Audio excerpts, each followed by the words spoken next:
Hey guys, I'm Amy and today I'm going to give you some tips on how to use chalk paint, how to chalk paint furniture or home decor items for beginners. And one thing I'm going to specifically talk about is how to get the look if you want to have kind of an antiqued or distressed look with some gold or metallic accents, so it almost has like a French Provincial or antique French style look. I'm going to talk about what you can do and what products to use and what steps to take to do that. All right, like I said, I'm Amy, I'm a painter, and I have done a couple of other videos where I talk in greater depth about pointers for chalk painting or for painting furniture and painting furniture to flip if you're someone who's interested in flipping furniture. This video, I'm going to talk specifically about doing a little bit of a smaller piece, what kinds of brushes you should use if it's something that's a little small for kind of a big giant house painting brush. I'm also going to talk about what products you can use to add some metallic accents and what order you should do things in to layer those on properly. So let's start by taking a look at this cute little shelf or curio cabinet that I found at a thrift store a few years back. I just thought with all those little carvings that it would look so pretty if it was done in a lighter color with some of the dark showing through and then with some gilded accents on top. So yesterday I got out this project and got busy on it, and I'm going to take you along with me. Let's take a look.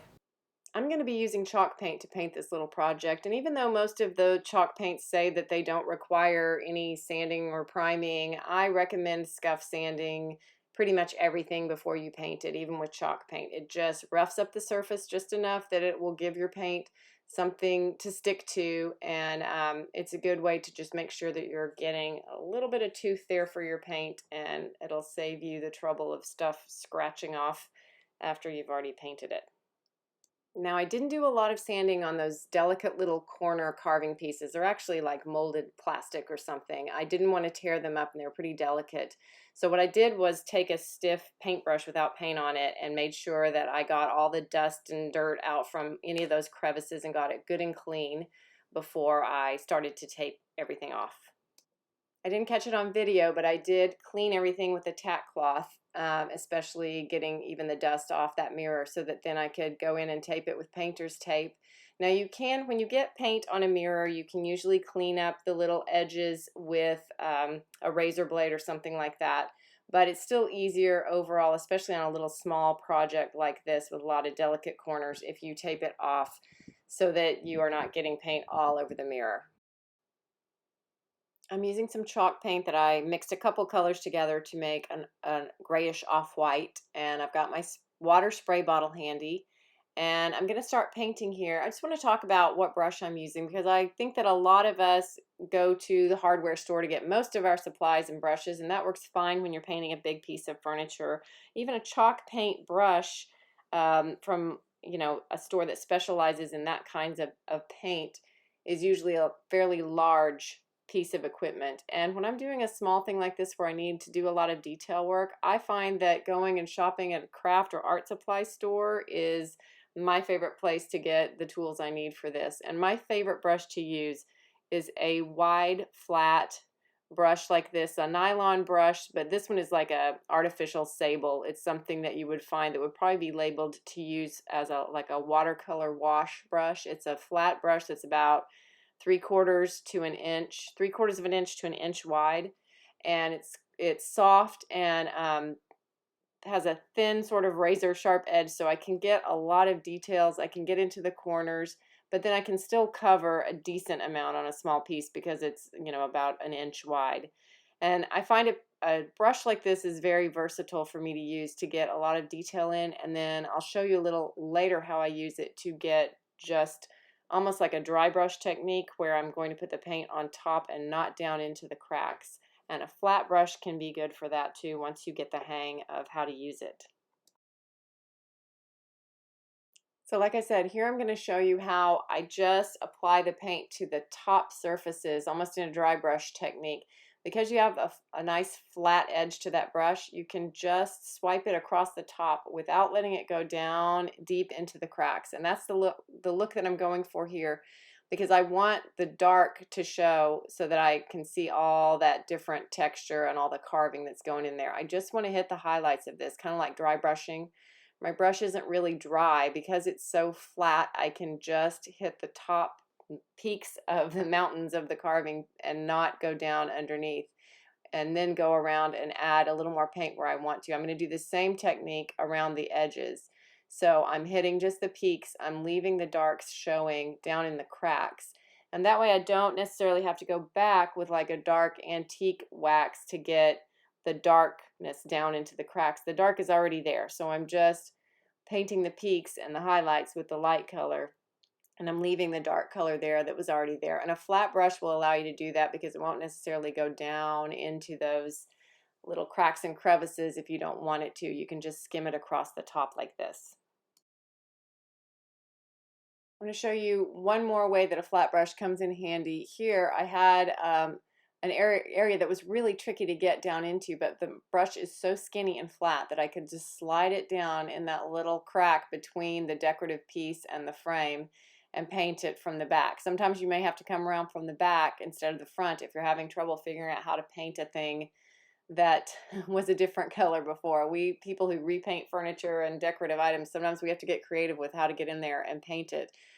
Sometimes you may have to look from the back to get to something that you can't get to from the front. In that case, that's what I had to do. But the flat brush helped me get in there and get that paint covered where I needed it. After I got that first coat on everywhere and down in the corners and all the places I wanted it with the little flat brush, I went back in with a softer, rounder, thicker brush that would hold more paint.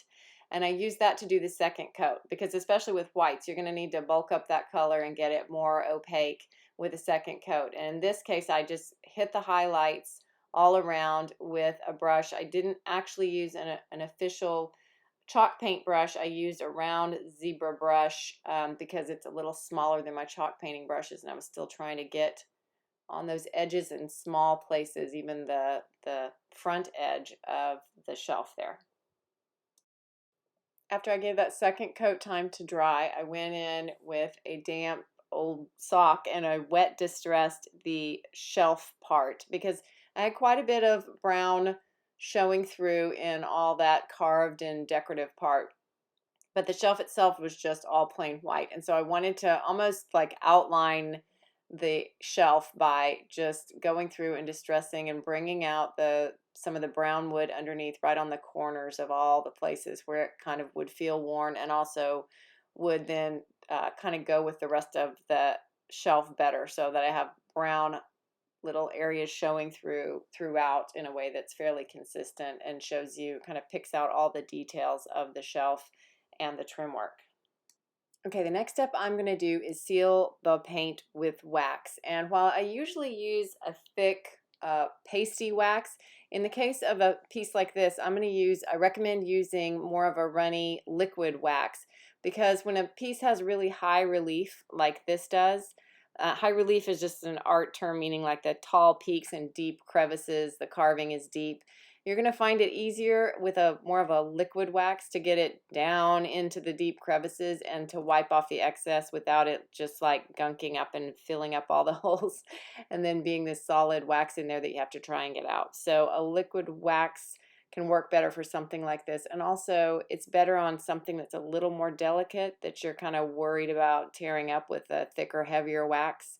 Like I said, these little corner intricate detail pieces are kind of delicate, and I don't want to tear them up. One piece is already broken and the rest of them I want to keep intact, so I'm trying to work softly with it. All right, at last I'm going to apply my gold accents, and I am using a product. This is a real easy thing to use for beginners. It's been on the market forever, called Rub and Buff, and it comes in several different metallic colors. What it is called a gilding wax, which means it's actually wax that has these metallic pigments in it. And so you can just rub it either with a small brush like I was showing or with your finger onto the top peaks or whatever area you want it to go in. If you need more control, use a little small brush if you have to get into some delicate areas. I am trying to just kind of hit the top peaks of these decorative pieces, and so using my finger is a real easy way to do it. What you can do is squeeze some out like that onto your finger and then rub your fingers together so that you don't have a real thick glob. You just have a thin film of it on your fingers, and then you can control where you want to put it a little bit better. Now I do want to say that If you were going to use gold paint or some other metallic paint instead of a wax like this, you would want to do that step before you put the clear wax on. So paint it with chalk paint, then use your gold paint wherever you want it, let it dry, and then wax it with clear wax on top. But because this is wax, it can go in on the last step after I've sealed it with clear wax. So that's what we did here with the rub and buff. All right, now I just went in and also added some gold wax to part of the trim around the frame. And one thing I recommend is that before you start putting your gold or your metallic parts anywhere, make a plan for where you think it's going to go so that it will be well balanced. And then you still may decide, oh, I need a little more here or there, but it helps if you have a plan in advance so that you don't have kind of all the gold in one area and then the rest of it looks too plain, so that you're kind of evening it out in a way that makes sense on the piece. Once you've put on your gold or silver or whatever metallic where you want it, if you think it looks too bright and shiny and new, then this would be the time when you would add some antiquing wax. And that could be either black or brown wax, and I usually mix mine with some clear wax so that it's not super dark. Sometimes it can be a little overpowering. And then use it sparingly on top in the places where you want it to look a little more aged and antique. This would be the point where you would do that. But because I already have all those darks showing through, I'm going to skip that step. But there is one step I'm going to do to keep it from looking too shiny and new. This gold wax can sometimes be very shiny all over, and if it were really an old piece, some of that shininess would have been taken down over time. So I'm taking a sanding sponge and I'm knocking down some of the brightness and letting a little of the brown wood show through, and I'm also knocking down a little of the cream paint and letting a little more of the brown show through, and that gives it overall more of an aged and soft feel. So I just did that any places where I wanted the gold to be a little less bright gold, and it gave it more of an antique-y vibe. Well, I think that one turned out really pretty, and it may end up in my mother's house because she does have a vintage teacup or cup and saucer collection. I think that might be what this was originally made for. It's some kind of a curio cabinet. I think it would be pretty with her teacup collection in it, so we'll see, but I might keep it for myself because I think it turned out pretty cute.